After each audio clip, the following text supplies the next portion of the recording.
ప్రార్థన. మా ప్రియ పరలోకపు తండ్రి, నీ పరిశుద్ధమైన నామానికి, ఘనమైన నామానికి వందనాలు, స్తుతులు, స్తోత్రాలు.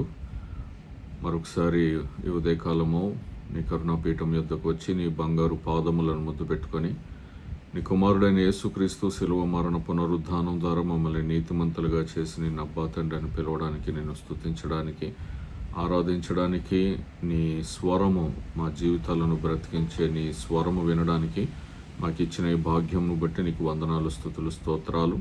అలాగనే ప్రార్థన విజ్ఞాపన చేయడానికి కూడా మాకు ఇచ్చిన ఈ భాగ్యాన్ని బట్టి వందనాలు. ప్రతిదినం ఉదయం మీరు మాట్లాడుతూ వస్తున్నారు. ఈ ఉదయం కూడా మీరు మాతో మీరు మాట్లాడి మాకు కావాల్సిన జీవాహారం అనుగ్రహించండి తండ్రి. నీకు వందనాలు.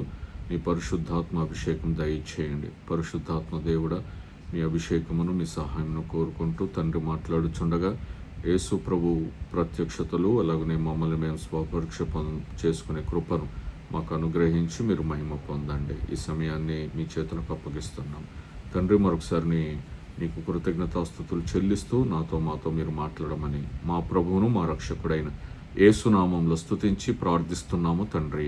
ఆమేన్. మంచిది, దేవునికి స్తోత్రం కలుగునుగాక. మరి ఈరోజు అనుదిన వాక్య ధ్యానము సంఖ్యాకాండము 20వ అధ్యాయము 22 నుండి 29 వచనాల వరకు. నిన్నటి దినమున 21వ వచనం వరకు చదువుకున్నాం. 20వ అధ్యాయము 21వ వచనం వరకు. ఈ దినము 20వ అధ్యాయము 22 నుండి 29 వచనాలు. ఈరోజు 3 లేఖన భాగాలు మనము చదవాల్సి ఉంటుంది, ధ్యానం చేయాల్సి ఉంటుంది. సంఖ్యాకాండము 20వ అధ్యాయము 22 నుండి నేను చదువుతున్నాను, మీరు కూడా చదవండి. అప్పుడు ఇశ్రాయేలీయుల సర్వ సమాజము కాదేషులో నుండి సాగి హోరు కొండకు వచ్చాను. యెహోవా ఏదోము పొలిమేర్ల యొద్దనున్న హోరు కొండలో మోషే అహరోనులకు ఇలాగు సెలవిచ్చాను. అహరోను తన పితరులతో చేర్చబడును. ఏలయనగా మెరీబా నీళ్ల యొద్ద మీరు నా మాట వినక నా మీద తిరుగుబాటు చేసితిరి గనక నేను ఇశ్రాయేలీయులకు ఇచ్చిన దేశమందు అతడు ప్రవేశింపడు. నీవు అహరోనును అతని కుమారుడైన ఎలియాజరును తోడుకొని హోరు కొండ ఎక్కి అహరోను వస్త్రములు తీసి అతని కుమారుడైన ఎలియాజరునకు తొడిగించుము. అహరోను తన పితరులతో చేర్చబడి అక్కడ చనిపోను. యెహోవా ఆజ్ఞాపించినట్లు మోషే చేశాను. సర్వ సమాజము చూచుచుండగా వారు హోరు కొండనెక్కిరి. మోషే అహరోను వస్త్రములు తీసి అతని కుమారుడైన ఎలియాజరునకు తొడిగించాను. అహరోను కొండ శిఖరమున చనిపోయాను. తరువాత మోషేయు ఎలియాజరును ఆ కొండ దిగి వచ్చిరి.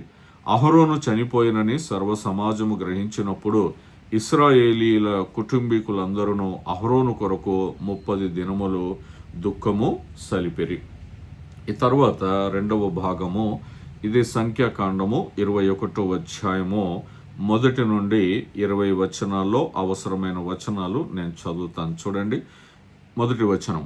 ఇశ్రాయేలీయులు అతారీయుల మార్గమున వచ్చుచున్నారని దక్షిణ దిక్కున నివసించిన కనానీయుడైన అరాదు రాజు విని అతడు ఇశ్రాయేలుతో యుద్ధము చేసి వారిలో కొందరిని చెరపట్టగా ఇశ్రాయేలీయులు యెహోవాకు మొక్కుకొని, నీవు మా చేతికి ఈ జనమును బొత్తిగా అప్పగించిన ఎడల మేము వారి పట్టణములను నీ పేరిట నిర్మూలము చేసేదమనిరి.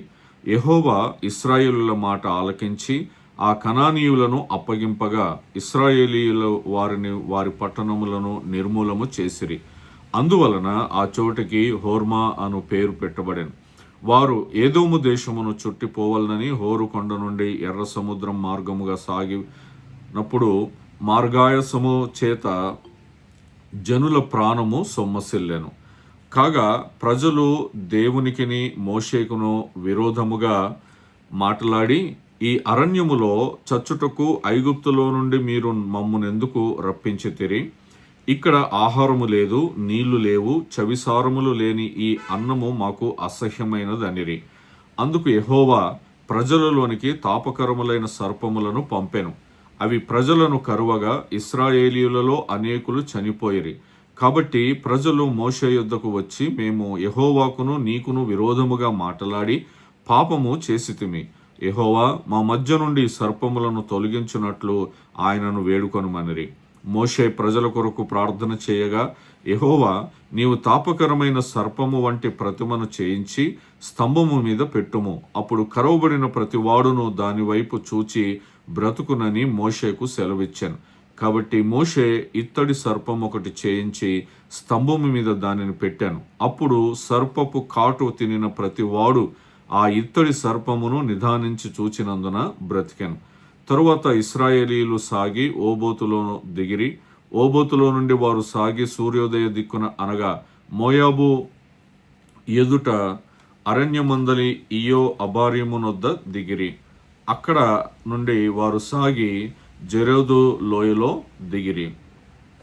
అక్కడ నుండి వారు సాగి అమోరీయుల పొలిమేరల నుండి వచ్చి ప్రవహించి అరణ్యమందు సంచరించు అర్నోను అద్దరిని దిగిరి. అర్నోను మోయాబీయులకును అమోరీయులకును మధ్య నుండి మోయాబు సరిహద్దు. కాబట్టి యెహోవా సుడిగాలి చేతనైనట్టు వాహేబును అర్నోనులో పడు 7 ఏరులను 6 దేశ నివాస స్థలమునకు తిరిగి మోయాబు ప్రాంతములకు సమీపముగా ప్రవహించు ఏరుల మడుగులను పట్టుకొనేను మాట యెహోవా యుద్ధముల గ్రంథములో రాయబడి ఉన్నది. అక్కడ నుండి వారు బేయేరునకు వెళ్ళిరి. యెహోవా జనులను పోగు చేయము, నేను వారికి నీళ్లు ఇచ్చదనని మోషేతో చెప్పిన బావి అదే. అప్పుడు ఇశ్రాయేలులు ఈ పాట పాడిరి. బావి ఊకుము, దాన్ని కీర్తించుడి, బావి ఏలికలు దాన్ని త్రొవ్విరి. తమ అధికార దండముల చేతను కర్రల చేతను జనుల అధికారులు దాన్ని త్రొవ్విరి. వారు అరణ్యం నుండి మత్తానుకును, మత్తాను నుండి నహలియేలుకును, నహలియేలు నుండి బామోతుకును, మోయాబు దేశమందలి లోయలోనున్న బమోతు నుండి ఎడారికి ఎదురుగానున్న పిస్గా కొండకు వచ్చిరి. 3వ లేఖన భాగము న్యాయాధిపతులు 11వ అధ్యాయము 29 నుండి 33 వచనాలు. నిన్నటి దినమున 28వ వచనం వరకు చదువుకున్నాం. ఈరోజు న్యాయాధిపతులు 11వ అధ్యాయము 29 నుండి 33 వచనాలు. యెహోవా ఆత్మ యెఫ్తా మీదకి రాగా అతడు గిలాదులోను మనష్షేలోను సంచరించుచు గిలాదు మిస్పేలో సంచరించి గిలాదు మిస్పే నుండి అమ్మోనియుల యొద్దకు సాగాను. అప్పుడు యెఫ్తా యెహోవాకు మ్రొక్కుకొనెను. ఎట్లనగా, నీవు నా చేతికి అమ్మోనియులను నిశ్చయముగా అప్పగించిన ఎడల నేను అమ్మోనియుల యొద్ద నుండి క్షేమంగా తిరిగి వచ్చినప్పుడు నన్ను ఎదుర్కొనుటకు నా ఇంటి ద్వారము నుండి బయలుదేరి వచ్చినదేదో అది యెహోవాకు ప్రతిష్ఠితమగును, మరియు దహన బలిగా దాన్ని నర్పించదనెను. అప్పుడు యెఫ్తా అమ్మోనీయులతో యుద్ధము చేయుటకు వారి యొద్దకు సాగిపోయినప్పుడు యెహోవా అతని చేతికి వారిని అప్పగించెను గనక అతడు వారిని అనగా అరోయేరు మొదలుకొని మిన్నీతుకు వచ్చు వరకు అబెల్కారామీము వరకును 20 పట్టణముల వారిని నిశ్శేషముగా హతము చేశాను. అట్లు అమ్మోనీయులు ఇశ్రాయేలుల ఎదుట నిలవకుండా అణచివేయబడిరి. ఇప్పుడు మనం చదువుకున్నటువంటి 3 లేఖన భాగాలు మరి ఇశ్రాయేల్ చరిత్రలో నాయకత్వము, దేవుని పైన విశ్వాసము, యుద్ధము, మొక్కుబడులు, అలాగనే దేవుని రక్షణకు సంబంధించినటువంటి ముఖ్యమైన విషయాలు తెలియచేస్తూ ఉంటాయి. మరి ఈ సంఖ్యాకాండము తర్వాత న్యాయాధిపతులు ఈ 2 భాగాల మధ్య అనేకమైనటువంటి ఆధ్యాత్మిక సంబంధాలు మనకు కనిపిస్తాయి. మనం మామూలుగా రోజువారీగా లేఖనాలని చదువుకుంటూ వెళ్తే మనకు కొన్ని విషయాలు మాత్రమే అర్థమవుతాయి. ఈ చదవబడినటువంటి ఈ సంఖ్యాకాండము లో మరి 20వ అధ్యాయము 22 నుండి 29 అలాగనే 21 నుండి 1 నుండి 20 వచనాలు మనం చూస్తే అహరోను హోరు పర్వతం పైన మరణించడం మనం చూస్తాం. దేవుడు మోషేకి తెలియచేసి మరి అహరోన్ చనిపోతాడు. అతని కుమారుడైన ఏలియాజరుకు మరి ప్రధాన యాజకునిగా నియమించమని చెబుతాడు. అహరోను వస్త్రములు తీసి ఏలియాజరుకు ఏమంటాడు. ఆ తర్వాత వాళ్ళు కిందికి వచ్చిన తర్వాత 30 దినములు అహరోన్ చనిపోయాడని 30 దినములు దుఃఖ దినములు పాటిస్తారు. ఆ తర్వాత వీళ్ళకు బయలుదేరుతున్నప్పుడు కనానీయుడైన అరాదు రాజు మీద విజయము దేవుడిస్తాడు. ఆ తర్వాత వీళ్ళు మరలా తిరుగుబాటు చేస్తారు. అప్పుడు సర్పాలు వచ్చి కాటు వేస్తే అనేక మంది చనిపోయినప్పుడు మరలా వచ్చి యెహోవాకు మొరపెట్టమంటారు. అప్పుడు దేవుడు మరి ఇత్తడి సర్పం ఒకటి చేయమంటాడు. దానికి నెహుస్తాన్ అని పేరు పెడతారు. ఆ తర్వాత అమోరీయులు అరణ్య ప్రయాణం అంతా సాగుతూ ఉంటుంది. మరలా రెండవది అమోరీయుల రాజు అయిన సీహోను పైన విజయం దొరుకుతుంది. ఇక్కడ మనం చూస్తే ఒక తరం ముగిసిపోయింది. ఒక యాజకత్వపు తరము ముగిసిపోయినట్టుగా మనము ఈ అధ్యాయాల్లో మనం చూస్తాం. కొత్త తరాన్ని దేవుని నాయకత్వంలో ముందుకు తీసుకెళ్లడం అనేది చాలా ప్రాముఖ్యమైన విషయం. ఒక అహరోను తరం ముగిసిపోయింది. మరి అహరోను, మోషే వీరిద్దరూ కూడా చేసిన పనిని బట్టి మరి దేవుడు అహరోనుకి కూడా అనుమతి ఇవ్వడు, తర్వాత మోషేకి కూడా అనుమతి ఇవ్వడు. అయితే అహరోను మరణించినప్పటికీ కూడా మనం గమనించాల్సిన విషయం ఏమిటంటే దేవుని పని ఆగలేదు. దేవుని చేత ఎన్నుకోబడిన వాడు ఇశ్రాయేల్లో ప్రతి గోత్రము చొప్పున ఒక్కొక్క కర్ర తీసుకొచ్చినప్పుడు అహరోను కర్ర మాత్రమే చిగురించింది, పువ్వులు పూసింది, బాదాం పళ్ళు కాసింది. అలా దేవుడు అందరూ చూస్తుండగా అందరికి భయం కలుగునట్లుగా తాను ఎన్నుకున్న ఈ యాజకుని యొక్క చివరి రోజు ఆ పర్వతం మీద ముగిసిపోయింది. అయితే దేవుని పని ఆగలేదు. దేవుడు తాను ఏర్పాటు చేసిన నాయకత్వాన్ని కొనసాగిస్తూ ఉన్నాడు. సంఘాలలో చాలాసార్లు మనం ఏమనుకుంటాము అని అంటే, నేనుంటేనే ఈ పని అవుతుంది, నా వల్లనే ఈ పని చేయగలుగుతారు, నేను లేకపోతే ఏ పని జరగదు అని అనుకుంటారు. కానీ అది కరెక్ట్ కాదు. దేవునికి తెలుసు ఎవరిని ఏర్పాటు చేసుకోవాలో, ఎవరితో పని చేయించుకోవాలో మనకు దేవునికి తెలుసు. మనము గడిచిన రోజుల నుండి మనం ధ్యానం చేస్తున్నాం యెఫ్తా. మరి అతడు తిరస్కరించబడినప్పటికీ కూడా దేవుడు అతన్ని ఎన్నుకున్నాడు. కాబట్టి దేవుని పని అనేది ఎప్పుడు కూడా ఆగదు. నేను లేకపోతే ఏమీ జరగదు అనే భావన సంఘస్థుల్లో ఎవరికి కూడా ఉండకూడదు. యాజకత్వాన్ని దేవుడు అహరోను కుమారుడికి అప్పగించాడు. ఆ తర్వాత కిందికి వచ్చిన తర్వాత దేవుడు తన ప్రజలకి విజయాన్ని కూడా అనుగ్రహించాడు. ఇప్పుడు న్యాయాధిపతుల పుస్తకంలో యెఫ్తా గురించి ఉన్నటువంటి మనము ఆలోచన చేస్తే, యెహోవా ఆత్మ యెఫ్తాపై దిగొచ్చింది. ప్రారంభంలో అదే రాయబడి ఉంటుంది. అయితే యెఫ్తా యుద్ధానికి ముందు ఒక మొక్కుబడి చేస్తాడు. ఆ తర్వాత దేవుడు అమ్మోనీయుల పైన అతనికి గొప్ప విజయము అనుగ్రహిస్తాడు. అయితే ఇక్కడ మనము ఆలోచన చేయాల్సింది ఏంటంటే, యెఫ్తాకి అమ్మోనీయుల మీద విజయము అతడు మొక్కుకున్న మొక్కుబడి వలన వచ్చిందా? చాలా సందర్భాలలో మనం విన్నటువంటి ప్రసంగాలలో కూడా మరి అతడు చేసుకున్నటువంటి మొక్కుబడి మీద అతనికి విజయము అనుగ్రహించబడింది అన్నట్టుగా మనకు అర్థమవుతూ ఉంటుంది. కానీ మరి యూదుల వ్యాఖ్యానం ప్రకారము ఆలోచన చేసిన లేఖనాలను గనక మనం సరిగ్గా అర్థం చేసుకున్నట్లయితే మొదటగా రాసింది ఏమిటి అని అంటే, యెహోవా ఆత్మ అతని మీదకి దిగి వచ్చింది. ఇది గుర్తించాలి. అతనికి యుద్ధము అతని బలము వలన, యుద్ధంలో విజయం అతని బలము వలన రాలేదు, కానీ దేవుని ఆత్మ అతని మీద దిగిన దానిని బట్టి అతనికి యుద్ధములో విజయం వచ్చింది. ఆ యెఫ్తా చేసినటువంటి మొక్కుబడిని యూదు వ్యాఖ్యాతలు ఎలాగున చూస్తారు అనంటే, అది తొందరపాటు నిర్ణయం.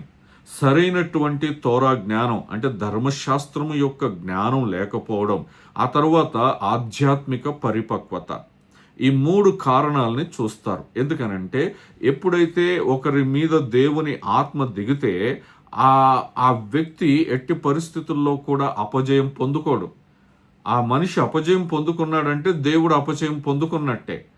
కానీ యుద్ధమునకు వెళ్ళక ముందే యెహోవా ఆత్మ యెఫ్తా మీద దిగింది గనక యుద్ధము యెహోవాదే అని దేవుని వాక్యంలో మనం చాలాసార్లు చూస్తాం.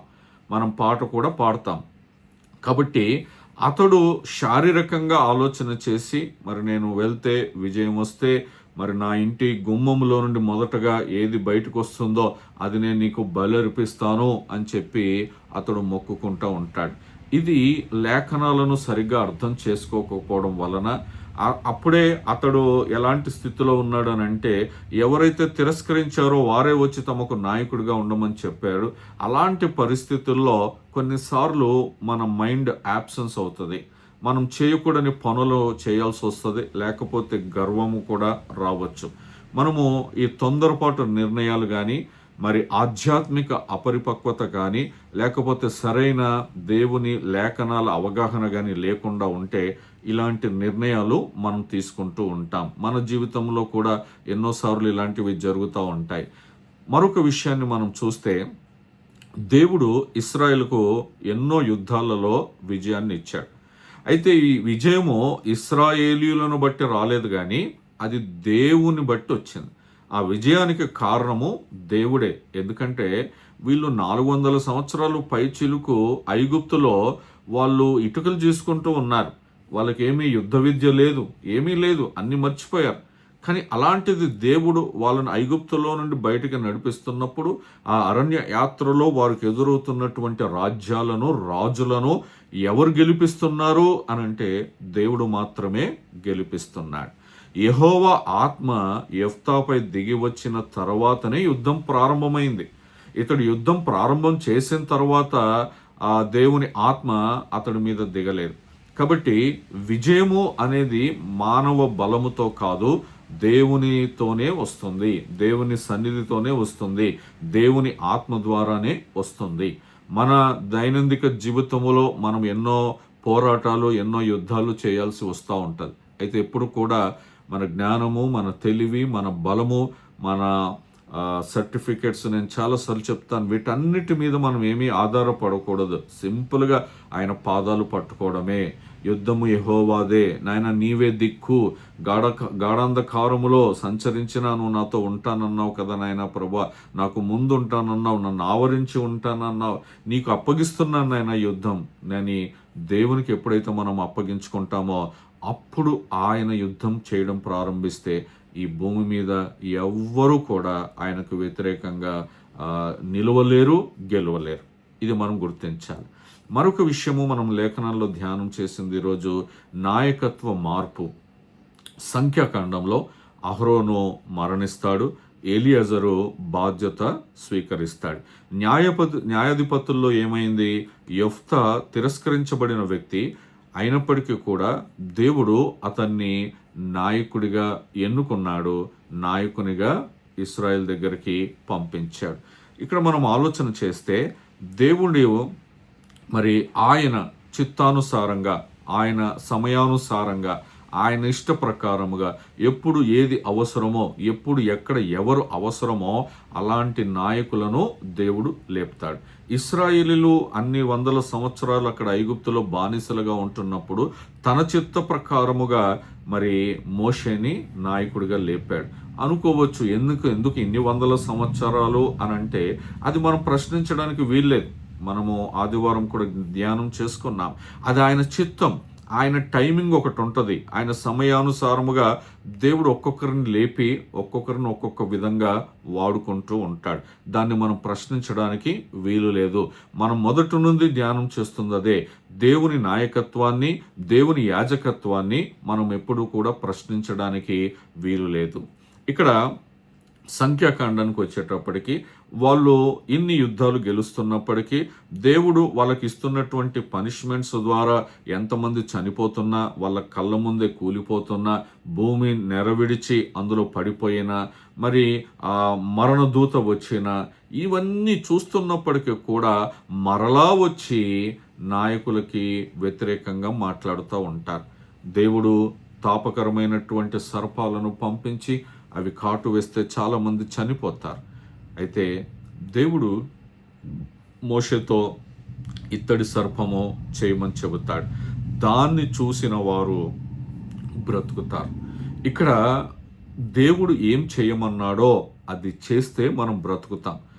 దాన్ని ఎందుకు చెయ్యాలి అంటే ఆ ఇత్తడి సర్పము చేసేంత వరకు కూడా ఎంతమంది ప్రాణాలు పోయాయో మనకు తెలియదు. ఇలా చిటికలో ఇత్తడి సర్పం అవ్వలేదు. ఇత్తడి తీసుకురావాలి, దాన్ని వేడి చేయాలి, దాన్ని డిజైన్ చేయాలి, దానికి కర్రకు పెట్టాలి, అది లేపాలి, ఇవన్నీ జరుగుతూ ఉంటాయి. అయ్యా నువ్వు ఒక్క మాట చెప్తే చాలు ఇవన్నీ తీసే, ఇవన్నీ కాదు. దేవుడు ఇత్తడి సర్పాన్ని చెయ్యమన్నాడు, అది నిలబెట్టేంత వరకు ఆగాలి. దాన్ని చూసిన వాడు బ్రతుకుతాడు. ఇక్కడ దేవుని మాట మీద విశ్వాసం ఉంచాలి. నువ్వు ఎందుకు ఇత్తడి సర్పం చేయాలి? ఇత్తడి అరణ్యంలో వాళ్ళ దగ్గర ఉన్నదంతా కలెక్ట్ చేయాలి, అందరికీ కనపడేలాగా. ఏదో ఒకరిద్దరు కాదు, మన ఇంట్లో ఒక ఫోటో పెట్టుకున్నట్టు కాదు, అందరికీ కనపడేలాగా చేయాలి. అది ఎంత పెద్దగా ఉంటుందో ఆలోచన చేయండి. మనం చదువుకుంటూ పోతుంటే అది మామూలు విషయంగానే కనపడుతుంది, కానీ అన్ని లక్షల ప్రజల మధ్యలో ఒక ఇత్తడి సర్పము లేపాలి, అందరికీ కనపడాలి అది. కానీ దేవుని టైమింగ్కి మనం ఒప్పుకోవాలి. దేవుడు ఏం చేయమన్నాడు? ఇత్తడి సర్పాన్ని చూడమన్నాడు. చేసేంత వరకు, చూసేంత వరకు ఆగినవాడు బ్రతికాడు. ఆ విశ్వాసము మనకు ఉండాలి. ఎందుకు ఇలా అని ప్రశ్నించకుండా చిత్తం ప్రభువా అనడమే దేవుని బిడ్డల లక్షణం. అయితే న్యాయాధిపతుల దగ్గరకు వస్తే దేవుడు అప్పటికే విజయాన్ని ఇవ్వడానికి సిద్ధంగా ఉన్నాడు. దేవుడు అసలు మరి యెఫ్తాను ఎన్నుకుందే దేవుడు కదా. ఎందుకు ఎన్నుకున్నాడు? ఇశ్రాయేలుకు విజయం ఇవ్వడానికి ఎన్నుకున్నాడు. మరి అలాంటప్పుడు యెఫ్తా అవసరము లేని మొక్కుబడి చేశాడు. చూడండి, దేవుని వాగ్దానం పైన విశ్వాసం ఉంటే మనుషులు తాము సొంతంగా ప్రమాణాలు కానీ, ఒప్పందాలు కానీ, మొక్కుబడులు కానీ చేయాల్సిన అవసరం లేదు. నువ్వు దేవుని వాగ్దానం మీద విశ్వాసం ఉంచితే చాలు. నేను విశ్వాసం ఉంచమన్నాడు. నీ పేరు నా పేరు విశ్వాసి అని అన్నాడు. విశ్వాసం ఉంచాలి. అబ్రహాముకు దేవుడు వాగ్దానం చేసిన దాన్ని విశ్వసించాడు. మృతతుల్యముగా ఉన్నటువంటి గర్భము అయినప్పటికీ కూడా విశ్వసించారు. మనకు విశ్వాసం ఉంటే చాలు.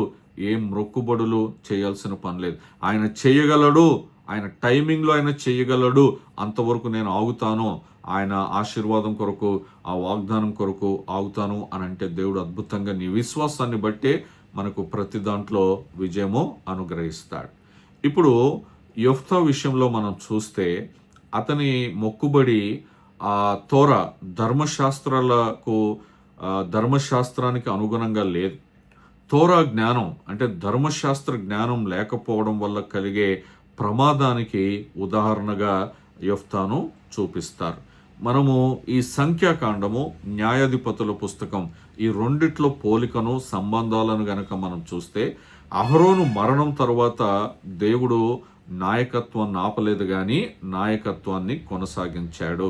నా వల్లనే అవుతుంది, ఇక నేను లేకపోతే చెయ్యరు అన్న మాట, ఆలోచన మనలోకి రాకూడదు. న్యాయాధిపతుల్లో యెఫ్తా కొత్త నాయకుడిగా దేవుడు లేపాడు. ఆ తర్వాత సంఖ్యాకాండంలో ఆరాదు రాజు మీద దేవుడు యుద్ధంలో విజయమిస్తాడు.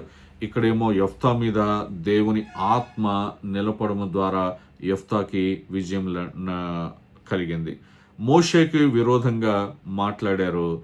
ఇక్కడ యెఫ్తా ఏమో తొందరపాటు మొక్కుబడి చేసుకున్నాడు. ఆ తర్వాత విశ్వాసం ద్వారా ఎవరైతే ఆ ఇత్తడి సర్పాన్ని చూశారో వాళ్ళు బ్రతికారు. ఇప్పుడు మనకు విశ్వాసం ఉంటే సరిపోతుంది. అనాలోచిత తొందరపాటు ప్రమాణాలు కానీ, మొక్కుబడులు కానీ మనము చేయకూడదు. ఈ రెండు భాగాల్లో మనకు దేవుడు చూపిస్తున్నటువంటి 3 ముఖ్యమైన సత్యాలను మీకు తెలియచేస్తాను. సంఖ్యాకాండము 20-21 అధ్యాయాలు, న్యాయాధిపతులు 11వ అధ్యాయం. ఈ 2 భాగాల్లో 3 ముఖ్యమైన సత్యాలు. దేవుడు తన కార్యాన్ని కొనసాగించడానికి కొత్త నాయకులను లేపుతాడు. కాబట్టి ఎప్పుడు కూడా మన ధన గర్వము, బల గర్వము, బంధువర్గ బలము, సర్టిఫికేట్లు, ఉద్యోగాలు వీటి మీద ఆధారపడకుండా ఆయన మీద ఆధారపడుతూ ఆయన పాదాల దగ్గరికి వచ్చి నేర్చుకుంటూ మనము దేవుని పని చేయాల్సి ఉంటుంది. రెండవది, విజయము అనేది దేవుని సన్నిధి ద్వారా, ఆయన ఆత్మ ద్వారానే వస్తుంది, మానవ శక్తి వలన రాదు. మూడవది, మనం ఎందుకు తొందరపాటు నిర్ణయాలు, తొందరపాటు మొక్కుబడులు చేస్తున్నాము అని అంటే మనకు వాక్య అవగాహన లేకుండా, దేవుడు ఏమై ఉన్నాడో తెలియకుండా. చాలా సందర్భాల్లో మీకు ఆదివారం వాక్యంలో కూడా చెప్పాను, దేవుణ్ణి చిల్లర దేవుడుగా చేస్తూ ఉంటారు. ఆయన దగ్గర చిల్లర మొక్కుబడులు చేసుకుంటూ ఉంటారు. ఆయనేమో పెద్ద గొప్ప దేవుడు, ఈ సృష్టికర్త, బహుభయంకరుడు, రోషం కలిగిన వాడు, పౌరుషం కలిగిన వాడు, కృపామయుడు, కరుణామయుడు, అన్ని కోణాలు ఉన్నాయి దేవునిలో, ఒక్క అపరిశుద్ధత తప్పించి. అలాంటి దేవుని దగ్గర మనం కోరుకునే కోరికలు, మనం చేసుకునే మొక్కుబడుల విషయంలో చాలా జాగ్రత్తగా ఉండాలి. ఆ అవగాహన ఎప్పుడు వస్తుంది అని అంటే మనం దేవుని వాక్యం దగ్గరకు వచ్చి ఆయన ఏమై ఉన్నాడో అన్న సత్యాన్ని గనక మనము నేర్చుకుంటే మనం ఆయన దగ్గర కరెక్ట్గా ఉంటాం. మనం వాక్యం చదివేటప్పుడు ఎలా చదువుతామంటే, ఈరోజు దేవుడు నాకు ఏం ఆశీర్వాదం ఇస్తాడు ఇదే వెతుకుతూ ఉంటాం వాక్యంలో చదివేటప్పుడు. కానీ నాయన నువ్వేమై ఉన్నావో నాకు తెలియచేయి, అదే సమయంలో నేనేమై ఉన్నానో కూడా నాకు తెలియచేయి. ఈ 2 ప్రార్థనలు చేస్తే మనం అనవసరమైన తప్పిదాలు చేయకుండా అవకాశం ఉంటుంది. కాబట్టి దేవుని పని వ్యక్తుల మీద కాదు, కానీ ఆయన ప్రణాళిక మీద ఆధారపడి ఉంటుంది. ఆయన ప్రణాళికలో ఎప్పుడు ఎవరిని ఎక్కడ వాడుకోవాలో వాళ్ళని దేవుడు వాడుకుంటాడు. రెండవది, దేవుడు తన ఆత్మ ద్వారా తన ప్రజలకు విజయాన్ని అనుగ్రహిస్తున్నాడు. నాయకత్వంలో, యుద్ధములో లేదా జీవితంలో మనం తీసుకునే నిర్ణయాలలో మన భావోద్వేగంతో, మనకున్నటువంటి ఆలోచనలు, మనకున్నటువంటి పరిస్థితులను బట్టి తొందరపాటు నిర్ణయాలు, దేవుని వాక్యాన్ని ఆధారం చేసుకోకుండా తొందరపాటు నిర్ణయాలు, మొక్కుబడులు మనము చేసుకోకూడదు. దేవుని వాగ్దానాన్ని నమ్మిన వారికి అనవసరమైన ప్రమాణాలు, మొక్కుబడులు అవసరం లేదు. మానవ ప్రయత్నాలతో ఏది కూడా మనము సాధించలేం. నేను ఇది ఇస్తే నువ్వు నాకు ఏమిస్తావు అన్న బేరసారాలు మనం దేవుని దగ్గరికి తీసుకురాకూడదు. చివరిగా ఒక మాట చెబుతాను. దేవుని సన్నిధి, దేవుని వాక్యానికి విధేయత, తర్వాత దైవ వాక్య జ్ఞానంతో కూడిన విశ్వాసమే నిజమైన విజయానికి మూలం. దేవుని సన్నిధిని మనం కోరుకోవాలి, దేవుని వాక్యానికి మనం విధేయత చూపించాలి. ఆ తర్వాత వాక్య జ్ఞానంతో కూడినటువంటి విశ్వాసం, మన శరీర సంబంధమైన విశ్వాసం కాదు, వాక్య సంబంధమైనటువంటి విశ్వాసమే మన జీవితాలలో నిజమైన విజయానికి దారితీస్తుంది. అటువంటి కృప దేవుడు మనకు దయచేయునుగాక. ఆమేన్. ప్రార్థన చేసుకుందాం.